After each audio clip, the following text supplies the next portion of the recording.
Israel ने पाकिस्तान के LPG tanker से लदे जहाज पर भयानक हमला किया है।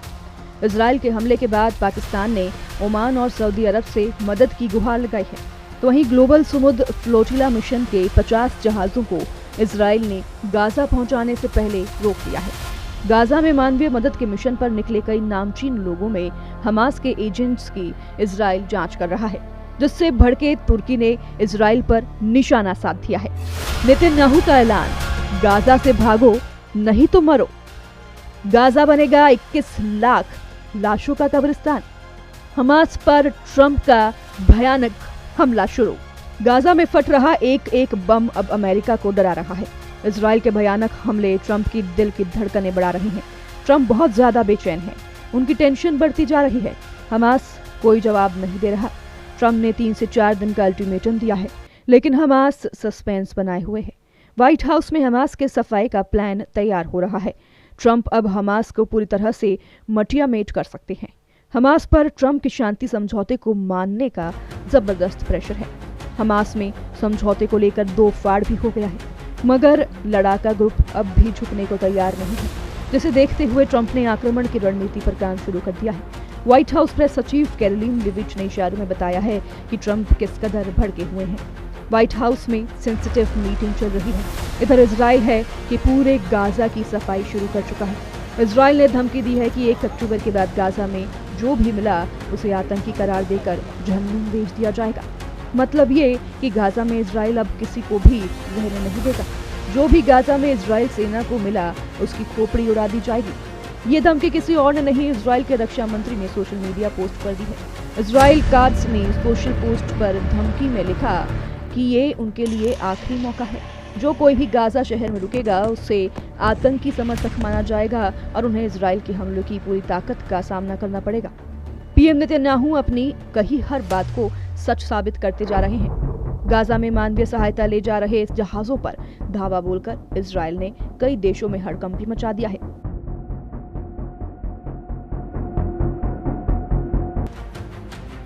द ग्लोबल समुद्र फ्लोटिला नाम के समुद्री जहाजों के काफिले को इजराइल ने गाजा पहुंचने से पहले रोका। 50 छोटे जहाजों सवार 500 नामचीन लोगों को गाजा तट से लगभग 70 समुद्री मील दूर रोक लिया गया। ग्लोबल समुद्र फ्लोटिला में स्वीडन की जलवायु कार्यकर्ता ग्रेटा थनबर्ग के साथ 45 राजनेता भी हैं। इनमें एक पाकिस्तान के पूर्व सांसद मुश्ताक अहमद खान को इजराइल नेवी ने गिरफ्तार भी कर लिया है। पाकिस्तान के पूर्व सीनेटर की गिरफ्तारी हमास से कनेक्शन की वजह की गई है। इजराइल ने दावा किया है कि गाजा पट्टी से उनके हाथों में ऐसे कई दस्तावेज मिले हैं जिनसे पता चलता है जहाजों से आने वाले कई लोगों के हमास से सीधे संबंध हैं। इजराइल ऐसे लोगों की जांच कर रहा है। फिलहाल पता नहीं चल पाया है कि क्या पाकिस्तान सेनेटर के हमास से संबंध हैं या नहीं, लेकिन उनकी जांच की जा रही है। इतना ही नहीं, पाकिस्तान न्यूज आउटलेट ट्रिब्यून की रिपोर्ट के मुताबिक इजराइल ने पाकिस्तानी जहाज पर हमला भी किया। जहाज जब लाल सागर में था तब ये हमला हुआ। पाकिस्तानी चालक दल वाले एलपीजी टैंकर से लदे जहाज पर भयानक हमले की पुष्टि पाकिस्तान ने भी की है। हालांकि इजराइल के हमले के बाद हूती लड़ाकों ने जहाज पर कंट्रोल कर लिया। पाकिस्तान ने इजराइल के हमले के बाद सऊदी अरब और ओमान जैसे देशों से मदद भी मांगी। पाकिस्तान ने जब से गाजा में इजराइल के खिलाफ बयानबाजी शुरू की है वो निशाने पर आ गया है।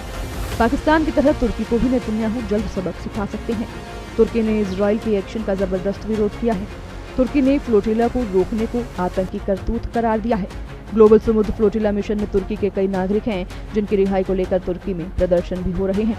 उधर इस्तांबुल के प्रदर्शनकारियों का कहना है कि आम लोगों को, जिनमें तुर्की के 9 नागरिकों को ले जा रहे इन जहाजों को गैर कानूनी तरीके से रोका जा रहा है।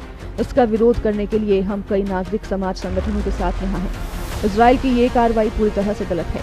यहाँ पर ऐसे और मुद्दे हैं जिन मुद्दों पर हम यहाँ सबसे अधिक चर्चा करना चाहते हैं। उनमें से एक इस मुद्दे के प्रति इस्लामी देशों के नेताओं द्वारा दिखाई गई उदासीनता है।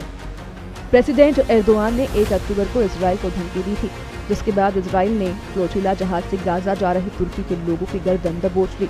तुर्की इजराइल में युद्ध के कई मोर्चे एक साथ खुल सकते हैं। पहला मोर्चा सीरिया है, जहां इजराइल के कब्जे पर तुर्की चिढ़ा बैठा है। दूसरा मोर्चा गाजा है, जहां एर्दोआन इजराइल की सभी बातों पर सबसे जबरदस्त विरोध कर रहे हैं। अब तीसरा मोर्चा समुद्री अखाड़े में खुल गया है, जहां तुर्की के नागरिकों को ही इजराइल ने दबोच रखा है। इजराइल से टकराने से पहले एर्दोआन ट्रंप को पूरी तरह से अपने साथ रखने की कोशिश भी कर रही है। तुर्की ने ईरान पर एक्शन लेकर ट्रंप को खुश कर दिया है। तुर्की ने ईरान के कई बड़े ऊर्जा, बैंकिंग, शिपिंग और रिसर्च सेक्टर के संगठनों को ब्लैकलिस्ट किया है। इनमें ईरान की एटॉमिक एनर्जी ऑर्गेनाइजेशन, बैंक सोपहा और यूरेनियम कन्वर्जन और न्यूक्लियर फ्यूल प्रोडक्शन से जुड़ी कंपनियां शामिल हैं। इसके अलावा Isfahan nuclear fuel research and production centre, Isfahan nuclear technology centre, first east export bank, Irano Hind shipping company, Tamas company पर भी तुर्की ने बैन लगा दिया है। एर्दोआन की बारूदी चाल का ईरान क्या जवाब देगा, ये वक्त बताएगा, मगर ये ट्रंप के मन मुताबिक बात हुई है। प्रेसिडेंट ट्रंप पाकिस्तान को भी तुर्की जैसे ही अपने इशारों पर चलने का ऑफर दे रहे हैं। ट्रंप पाकिस्तान पर इजराइल को मान्यता देने का प्रेशर बना रहे हैं। पाकिस्तान अभी तक इजराइल को मान्यता नहीं देता है, लेकिन ट्रंप चाहते हैं कि पाकिस्तान भी खाड़ी देशों जैसे अब्राहम अकॉर्ड में शामिल हो। हालांकि पाकिस्तानी जनरल असीम मुनीर और शहबाज शरीफ के लिए आत्मघाती कदम हो सकता है। पाकिस्तान के सभी आतंकी गुट और कट्टर मौलाना इजराइल के कट्टर दुश्मन हैं, जो किसी भी कीमत पर इजराइल को मान्यता देने के लिए खिलाफ हैं।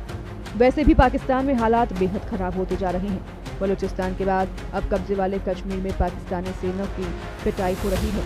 पाकिस्तान के कब्जे वाले कश्मीर में विद्रोह इस कदर विस्फोटक है कि मुनीर आर्मी को दौड़ा दौड़ा कर पीटा जा रहा है। जिस पाकिस्तान ने इजराइल हमास युद्ध में दखल दिया, वो खुद ही जलने लगा है। अगर कहीं इजराइल ने इस मौके का फायदा उठाया तो पड़ोसी देश कई टुकड़ों में बच सकता है।